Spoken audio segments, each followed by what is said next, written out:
T minus 30 seconds.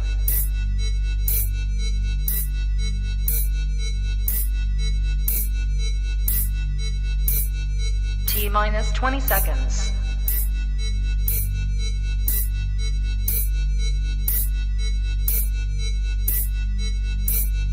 10, 9, 8, 7, 6, 5, 4, 3, 2, 1, 0.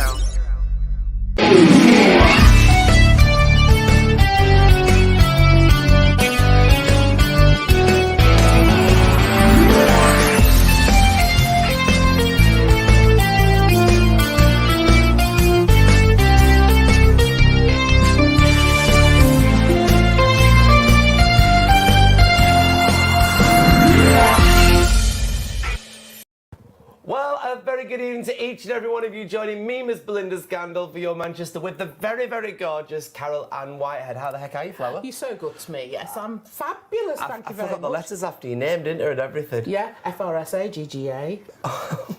That's nice. How are you? I'm all right. I'm just busy. It is busy, isn't it? Yeah. Well, I'm an Mancunian B.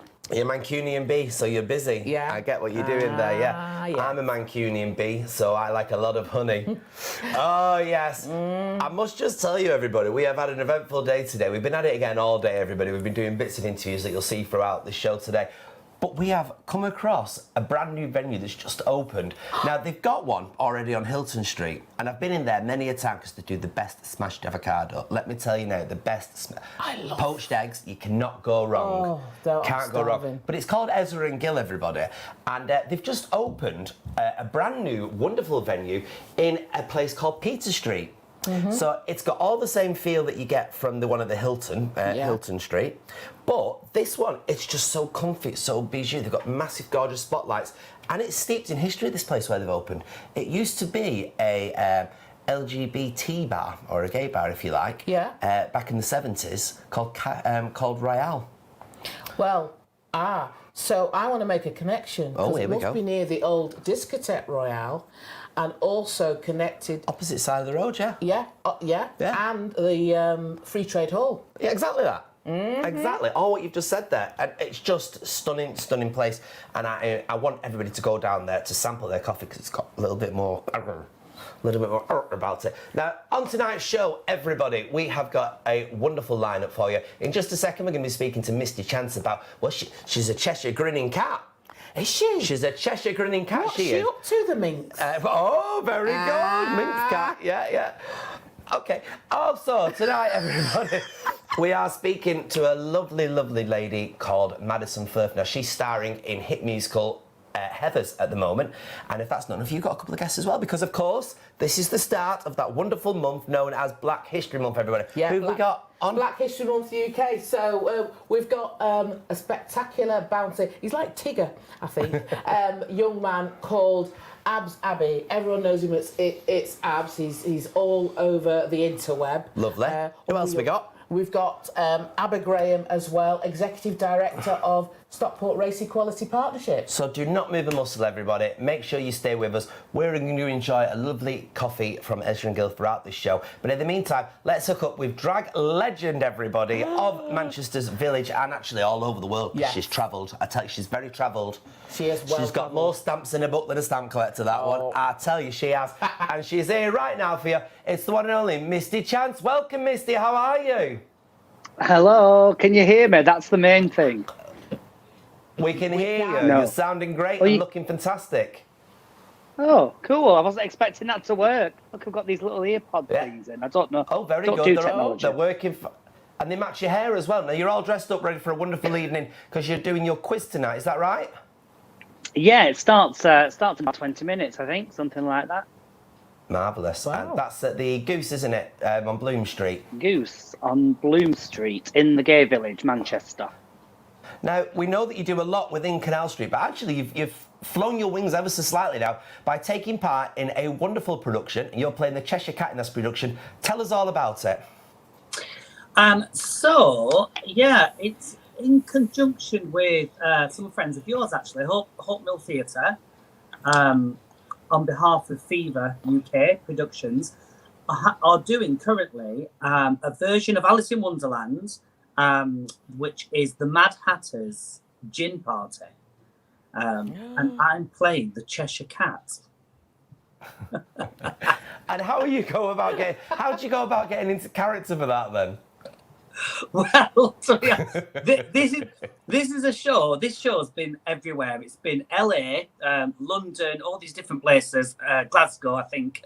And I think what they wanted to do, particularly with the Manchester leg of it, was to make it more northern, because some of the script has been rewritten, because some of the American jokes didn't quite land and things like that. So to make it more northern, they go and get me.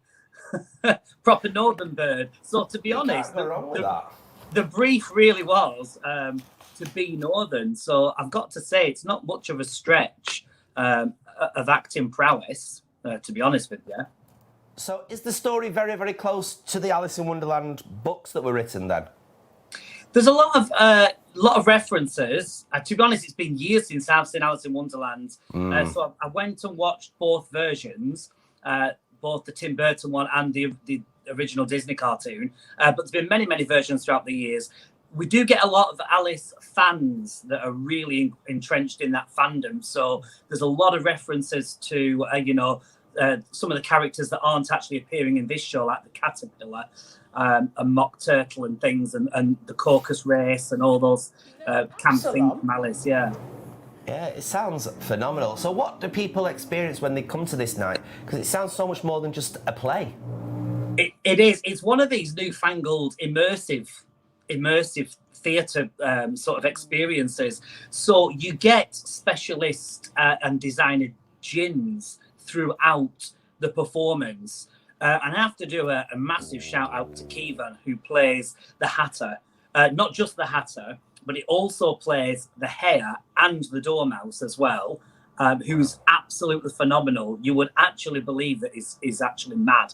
And it really steals the show for me.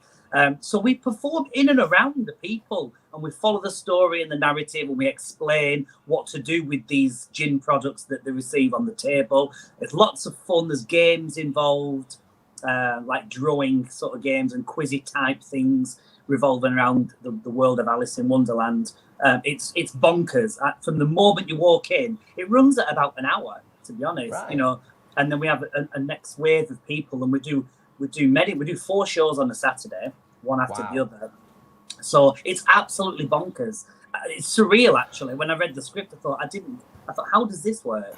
I was going to say to you, how does it work as somebody that relies mostly being ad hoc, as we do as drag queens, to actually learning a script? How does that work for you? It must be a bit of a mind mess, for want of a better word. Yeah. Yes. I'm telling you straight away, I don't know if you probably saw how stressed I was previous week, because it's been quite a few years since I've done panto, and like you say, I'm just so used to being able to say what I want when I want as a solo artist, and spotting something in the audience and going for it. Now I still do that in this show as well. However, you do have that story to stick to, and could I keep those lines in my head? I just couldn't remember anything, and it was sort of stressing me out. And I have to say, like, the other actors, Wes, who plays the White Rabbit, and Kevon, who plays the Hatter and the Hare and the Dormouse, they're so professional, like they're proper actors. They helped me out a lot, and there's been a lot of leeway. And now we've gelled as a bit of like a troupe. I have to say that I've started to have fun with it now, and don't take it as seriously as I was. I was trying to learn it word for word, and so really that's not what it's about. Where can we find this, and how many more nights can people experience this? So this is running every Friday and Saturday all through October, all the way through October, every Friday and Saturday, and it's down at the Whitworth Lock Hotel, which is, if you ever pass down, it's across from the New Union, and that's Princess Street, isn't it? If you ever noticed it, it's the one with the conservatory out the front, just by the canal. So it's there. So it's right next to the village. So it's ideal for me as well, for work. What do tickets cost to come and witness this experience, and where you get lovely lots of gin? I think it's around about 30 to 35. There's different increments, I'm pretty sure. But not forgetting that includes 3 double specialist gins and the show as well. And you get little cakes and things. It's quite cute, really. It sounds phenomenal. For now, the best of British with it. I think I might go to that one, you know. I think I will. Thank you very much, Misty. I'll catch you very soon. Thank you. See, it sounds good, that, doesn't it? Shall I tell you what else is in town as well? There is a musical that I'm dying to see. I really am. I want to get to the theatre to watch this. It looks like it's a musical about lovely, lovely mean girls. And I spoke to the lovely lady earlier, a lady called Maddison Firth. And let's have a look at what Heathers, the musical, is all about. Honey, what you waiting for? Welcome to my candy store. You just gotta prove you're not a pussy anymore. Then step into my candy store.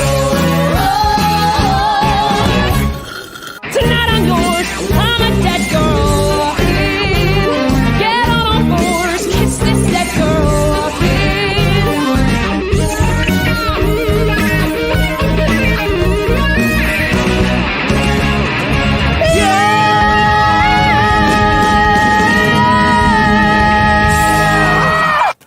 So here we are, everybody. We're now joined by lovely Maddison Firth, everybody, joining us all the way from the gorgeous touring production of Heathers. And what an absolute corker of a show. It's a fun one, isn't it? For those that don't know anything about it, perhaps explain the story and the premise behind it. Oh, God, it's such a hard story to explain, because you explain it to people and they go, that's what I want to do. Yes. It's high school drama meets comedy meets, don't want to give anything away, death. Yeah, but it kind of deals with like hard topics, but it's very well dealt with because you don't watch it and think, oh my God, what? Well, you do think that, you can watch it, but at the same time, you're not like, this is really dark because there's so much comedy in it, and it's such a happy ending and everything. So yeah. So who is Heathers? Heathers are the three mean girls, you could say. The 3 main girls of this high school. They kind of run the school, basically. And Heather Chandler, who I play, she runs the school. So she's a bit of a mean girl then? Oh, she is hella mean. She's and mean. You don't strike me as that type of person, so how are you finding being... It's fun, I'm loving it. Yeah, literally, mean throughout the show, then after it's just happy days, isn't it? It's a bit like therapy throughout the show then. Yeah. Getting it all out your system. Get it out, get all the anger out. But and then you go back to being lovely and nice. Yeah, it's nice. Now, you've done quite a lot of other things, haven't you? I did 6 as a swing, which was on Norwegian Cruise Line. That was fun, really fun show. And then I was meant to do that pre-COVID, but then obviously everything happened, so that didn't go ahead. But was just looking at this, came along. Yeah. So yeah, it's quite a special show, isn't it? It's got gorgeous songs in it. Did you have a favourite song in it? I Say No, I think it's my favourite one. Really? It's one of the new ones that they added, and it's just every time I hear it, I'm like, oh my God, I literally love this song. Oh, why? So why does that one speak to you? It's just something about the song. I don't know, just the way it's written. It's the first time in the show where Veronica, the main character, says no to the guy. Yeah. It's the first time she says no, and there's such power behind it, and it's just, It's a good one. It's a good one. Is it nice? Is it lovely? It's lovely. Very nice. And the costumes are quite interesting, aren't they, for everybody? Yeah. Let's talk a bit about them. So I wear a red blazer. Yeah. Little check skirt with my knee-high socks. Love it. And the girls got the green and the yellow one as well. So you're rocking it then? Absolutely rocking it. So if you had to put this into a category, how would you describe this musical to people that perhaps aren't as aware of it? How would you describe it as a category? It's comedy, it's drama, it's a lot of different things mixed into one. Yeah. So I don't think I could literally just put it in one category because there's lots of different things that kind of... Touring for you, how's that for you? Because we speak to a lot of these people that are away from their home, particularly after the pandemic, and a lot of them are finding it still very tricky. How are you finding that at the moment? I think I'm still adjusting to it. I do like being away from home. I love travelling. I love being up and down the country, seeing like new things. But touring is fun. Like there's some cities that we're going to that I probably would have never gone to. Yeah. Like in my everyday life, literally would have. Like we were just in Canterbury last week. I don't know when I would have gone there. I didn't know it was still there, Canterbury. To be honest with you, like that. So it's gone by there. It's nice. It's nice to see these different cities that I would never have got the chance to see. Yeah, and you're here in Manchester for a little time. How are you enjoying that? Love it. I'm from Leeds myself. Right. Yeah. So to be back in the north is good. Yeah. It's good to be back. You're enjoying it. Yeah, loving it. It sounds a really very interesting show to go and watch. It seems like it's dressed up as a kind of rockish musical, but it's got a lot of heart behind it. Yeah. There's quite a few strong threads in there as well, isn't there? Let's talk a bit about them. There's a lot. I don't want to give too much away to people that haven't seen it, but yeah, there's a lot of things that happen where you're like, oh, did that actually just happen? Like I said, there's deaths in it. Yeah, there's romance. There's all like there's friendship as well, which is kind of the end thing. It's just like friendship and everybody coming together at the end. I think that's kind of one of the main things. Because it did get compared a little bit to Legally Blonde in its premise and everything. Yeah, it's written by the same people. But it's a lot stronger, isn't it? I think it's the same kind of vibe. Some of the songs are very like, oh, that sounds a little bit like this one, but it is because it's written by the same people. Yeah. But yeah, it's different. It's very different to that, but I guess you could pop it in the same category as that kind of show. How long are you in Manchester for? A week. We're just here till Saturday, A week. so. And how's it all going there? Good. Are you loving it? Really good, loving it. It sounds fantastic. Yeah. It really does. Well, thank you so much for your time today. Thank Absolute you. pleasure to speak to you, and thank you very much. so much. Thank you. Well, there we go. The fantastic Heather's still in Manchester until Saturday. Make sure you catch it. It really is absolutely fantastic. Moving on now, because it is Black History Month, and you always do bring us some sensational, phenomenal guests. I like to champion people who are here right now. I keep saying this. You know, we've got you got your Nelson Mandela, and you've got your Louise Dacre-Codia, God bless her, rest her soul, and lots of different people like that. You know, Martin Luther King. But we've got some key people right here, right now, in Greater Manchester, doing some fantastic things. And we've got the young firecracker, that's what I'm calling him. One to watch. Let's call him Abby. What's your Twitter handle? ITSABZY, it's Abzy. Abzy. Lovely. See? Yeah? Now, you're down only with the kids. 26 and you're doing so much already, aren't you? You're from Moss Side. Yeah. And you're very passionate about mental health. Yeah. Why? I think for me, because I suffer it myself, and I feel like more males don't speak out about it. And I think, like, especially if you're from a minority group, especially as a black man, you're deemed aggressive, and just speaking out about your mental health and open up can inspire other young black males or other males to speak out. Because you have recently been diagnosed with bipolar, haven't you? Yeah, so recently diagnosed with bipolar 7 weeks ago. Had a tumble on my mental health, and I accepted I needed help. So I went to the right people, and after a couple of weeks, they found out I've got bipolar. So I'm managing that now at the moment, so stable. And what does that mean to your life then, having bipolar? I think for me, it will never change who I am. It'll just, for me, it'll just better manage my timekeeping skills, and I know when I'm having a flare up, I know how to manage it now, and I know what's up with me, and I know if I'm scared, ask for help. So you'd recommend that to all men and women then? If you're struggling, speak about it. Yeah, because don't be ashamed to ask for help. Like that's the biggest hurdle, asking for help. After that, everything gets easy, trust me.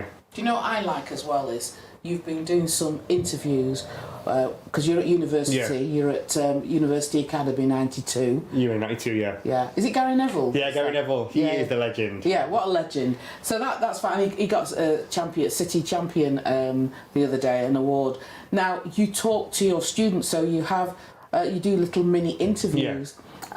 So there's on your Twitter and on your Instagram, you can see snippets of those interviews, and that commendable for those young men to be filmed and to talk about mental health and what it means to them and how their coping mechanisms as well. Yeah, it's like phenomenal. It's phenomenal to see like young males speaking out about it, because on my research, it's one of the biggest killers under men under the age of 45, and for me or any other man to speak out, put yourself out there, for me to open up to people, giving that one person, that might change their life forever. And that's my hope is just to improve male mental health and every mental health, but especially from as a black man, it's hard. And it's hard to accept help. It's hard to accept help, and it's hard sometimes deemed by the system sometimes. So by me speaking out, you know what, if I can do it, I'm an example, I'm your role model, you can do it too. Fantastic. And that's what you are being, isn't it? By talking about this, by doing this, you're being a positive role model for so many, many people. No, yeah, it's like, and that gives me hope, and that helps my own mental health as well. Yeah. That stimulates my mental health, that stimulates me, and that helps me grow.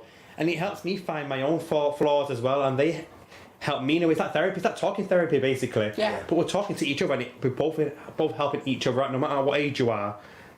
we're connecting with each other on a mutual understanding, and there is a crisis going on, and we're trying to fight it, and we're going to put a stop to it, and hopefully there'll be a big topic to talk about, and it won't be a taboo to many people. Yeah, that's fantastic. Sunday, the 10th of October, is a National Mental Health Awareness Day.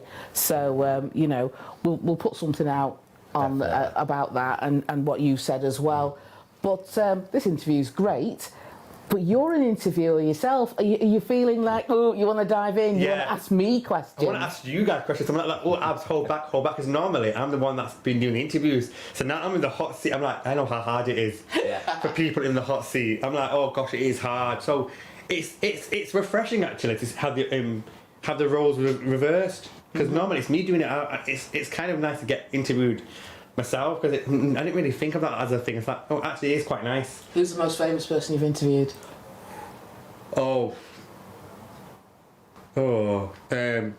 Maya Maya Jama. Maya Jama? Reminded me, yeah. So Maya Jama was in Harvey Nichols, and I just stopped her on the spot and said, can I interview you, please? Yeah. And she said yes.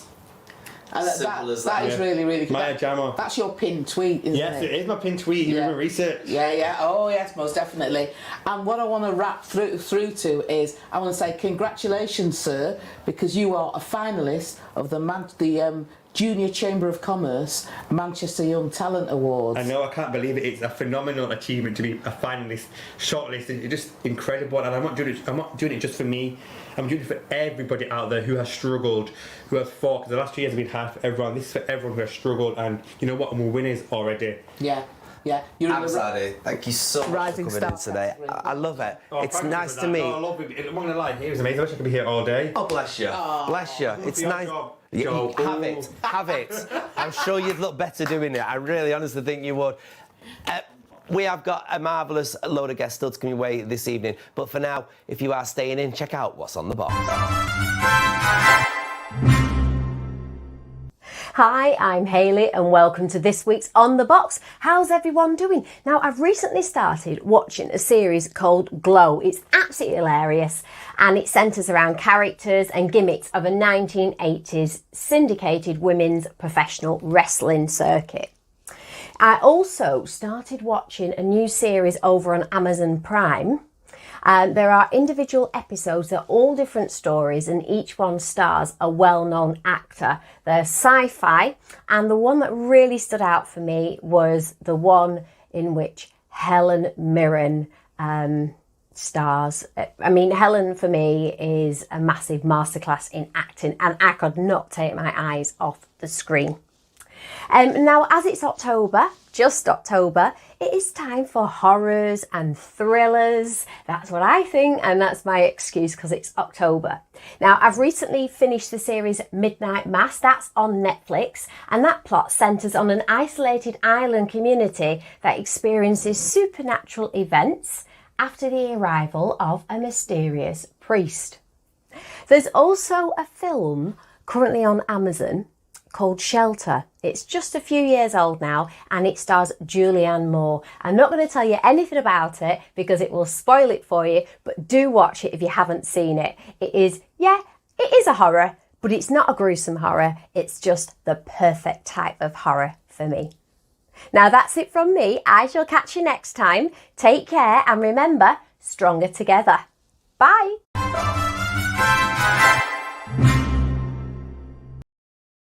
Absolutely fantastic. Where are we? There. Where are we? Ah, there we are. Hello, everybody. We're on the telly. Oh, gosh, we are on We're on the telly. We've got a brilliant show lined up for you. Next, though, we are quickly moving on to Mojo, everybody. Yes, take a minute to relax, take a minute to chill. We've met one hero, in my opinion, today. Let's meet another legend who's inspiring the nation. It's Jo Britton, your personal performance coach here with another mojo boosting tip. Now, I don't know if you can relate to any of this, but it's a conversation that I'm having quite frequently with people at the moment as life returns to a bit more normalcy. Some of those everyday things like catching public transport again for the first time or going back into the office again for the first time is starting to create heightened levels of anxiety. And anxiety can feel horrible, can't it? It's really our imagination network in the brain running in overdrive. What if I do this thing and then this bad thing happens? And suddenly you can feel it in your body. Maybe for you it's like heart palpitations or a tightness in the chest, or maybe those knots in the tummy. So here's a tip for you and a technique that you can use when you're feeling particularly anxious, and it's a mindful grounding technique. So you can use physical, mental and soothing techniques to help bring you back to the present moment. So for instance, maybe if there are some objects around you, you could pick them up and you can touch them. Do they feel soft or hard or rough? Are they hot to touch, warm or cool? Maybe you could tune in to your surroundings, just listening in. What can you hear? Can you hear the birds? Can you hear dogs barking, people chattering away, maybe somebody talking in a different language? You could try mental distraction techniques as well. So perhaps you don't need to be a mathematician to do this one, but perhaps counting backwards from 100 or reciting your times table in your head. Or maybe just soothe yourself by touching the fabric, the soft fabric of your clothes or of your skin as well. All really super ways that you can bring yourself back to the present moment if you're feeling anxious. I'll be back next time for another minute of mojo.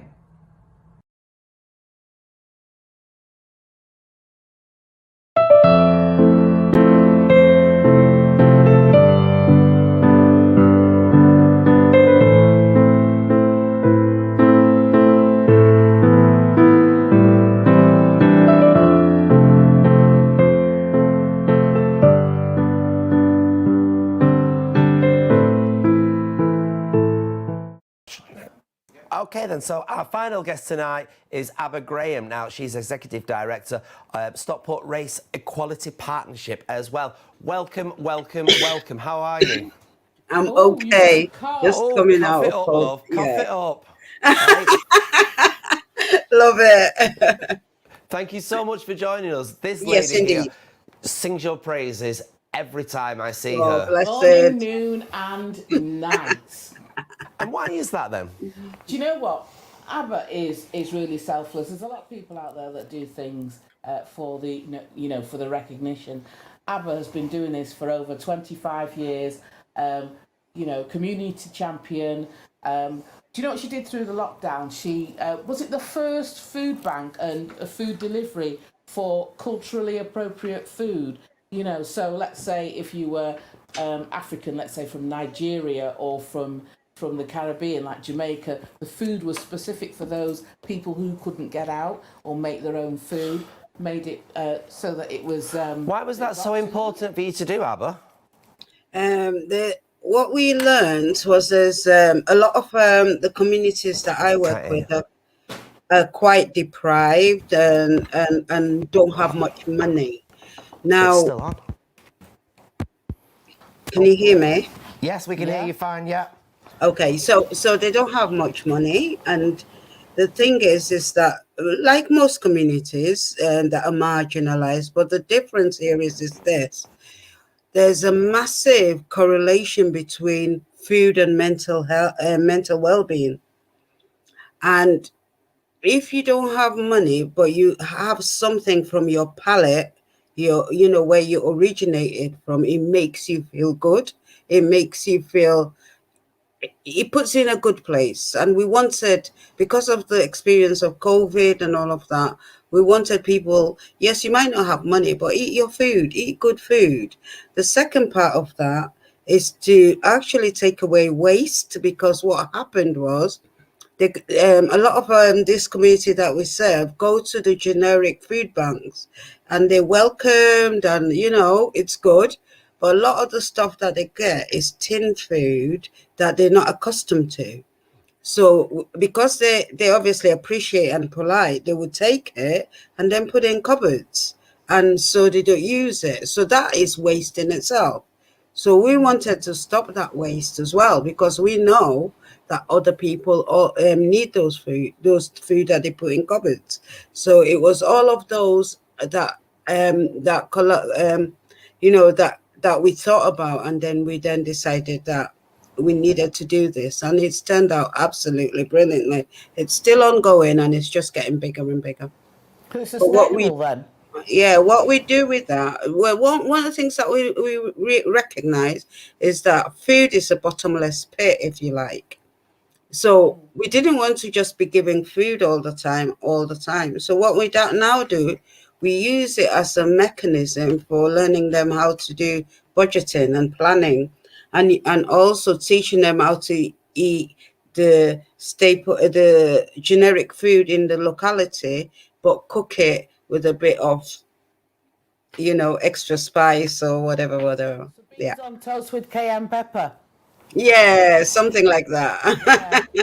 That sounds nice. Spice it up. You've done so much. I mean, we're just looking through your notes here. There is so many things that you're tirelessly striving for. Of course, you strived for equality and justice on behalf of the black community in Stockport. Again, mega important. How do you go about striving to make these things happen? How do you strive for these achievements? It's difficult. It's a difficult one because obviously, particularly before COVID, we always have been at the fringes of every service provision. And because we've been at the service of every service provision, we don't have a voice, and our voices are not heard. And so nobody actually thinks about us when they provide a service. So when you look in the local council, there's not one single black councillor in Stockport. Now, maybe it's not the councillor's fault, but the point is, when they're making those decisions, we won't be at the forefront of their minds because they're thinking about the mass. And so therefore... That should be you. That should be you, I think. I think you should be the MP for Stockport. Thank you so much. Can I just say, I've got my cheerleading pom-poms on now, because I'm going to say congratulations, hot off the press. You have been the winner of the Bright Lights Awards ceremony, which happened just last week. The Bright Lights Awards ceremony, the Black Awards. And there's not many Northern people in that. And you won the category for your campaigning, for your tireless campaigning. That's correct. And I'm just so proud that you won that award and you were recognised nationally. Thank you. I've got to ask you, you've done so many things. What's next for you?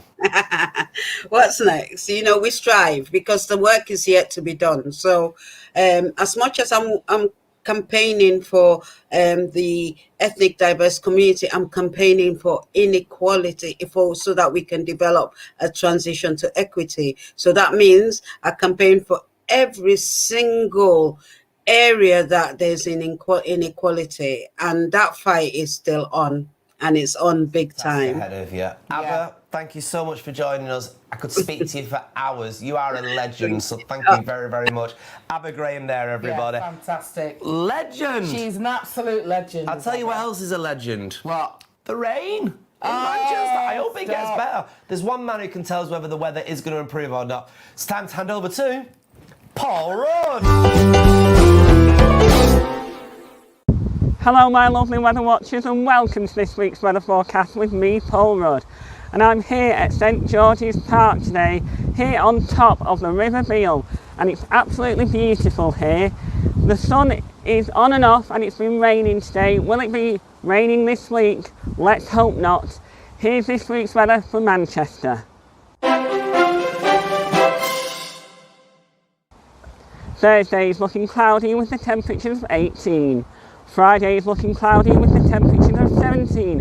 And as we look forward to the weekend right now, Saturday is looking cloudy with the temperatures of 18. And Sunday is looking cloudy with the temperatures of 17. Although I'm saying it's cloudy, it may rain. So get your big coats on, get your thermals on, get wrapped up warm.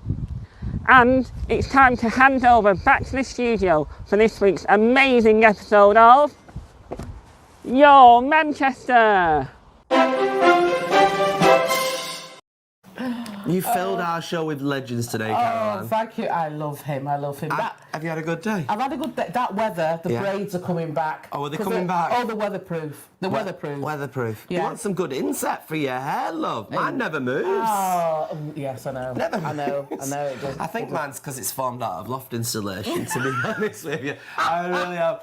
Next week, we've got another phenomenal show lined up for you. Carol Ann, thank you so much. You've got more coming our way as well, haven't you, on the other show? Yeah, on the Whitehead Files, we've got some fantastic guests there talking about their journey, real journey that a lot of people, no matter what background you are, can resonate with and see how they've worked through it and risen. Like cream rising to the top.